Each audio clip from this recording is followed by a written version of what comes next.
Les fabricants de vaccins se sont lancés dans une course contre la montre face aux variants du Covid. Le britannique GSK et l'allemand CureVac s'associent pour préparer une nouvelle formule de vaccin avec l'espoir d'être prêts l'année prochaine. Et ils ne sont pas les seuls à chercher à s'adapter à ces mutations du virus parce que s'ils changent totalement de visage, les vaccins ne nous aideront plus à le reconnaître et à le combattre. Pour ça, les fabricants ont plusieurs possibilités. Par exemple, ils peuvent intégrer dans un même sérum d'anciennes et de nouvelles formes du virus. On appelle ça des vaccins multivalents.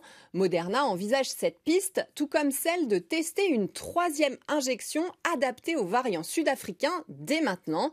Quant au vaccin Pfizer, le patron de son partenaire BioNTech estime qu'en 6 semaines, il peut reformuler son vaccin et il n'aura pas forcément besoin de repasser par tout le protocole de test, comme cela se passe avec les vaccins contre la grippe qui sont adaptés d'une année sur l'autre.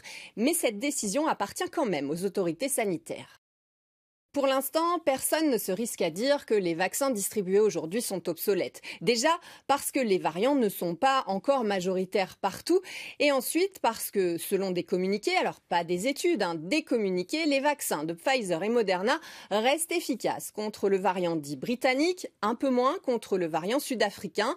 Quant aux fabricants qui vont bientôt arriver sur le marché, ils testent déjà leurs produits par rapport à ces mutations. Une étude, là, publiée dans The British Medical Journal, montre que celui de la firme américaine Novavax reste efficace à 85% contre le variant dit britannique et à 60% contre le sud-africain.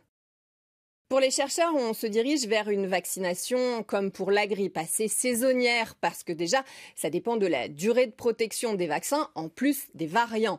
Notre système immunitaire est aussi assez complexe. Les chercheurs ont même été parfois surpris de voir de meilleures réponses immunitaires chez des patients vaccinés contre la grippe avec de vieilles souches qu'avec des formulations plus récentes.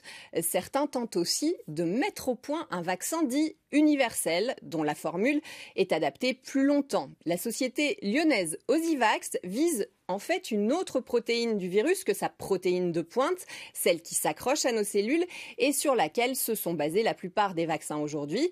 Là, il s'agit d'une protéine plus stable, moins sujette aux mutations et que notre corps pourrait reconnaître pour un bon moment. La société espère lancer ses essais cliniques avec l'aide de la PHP en juin prochain.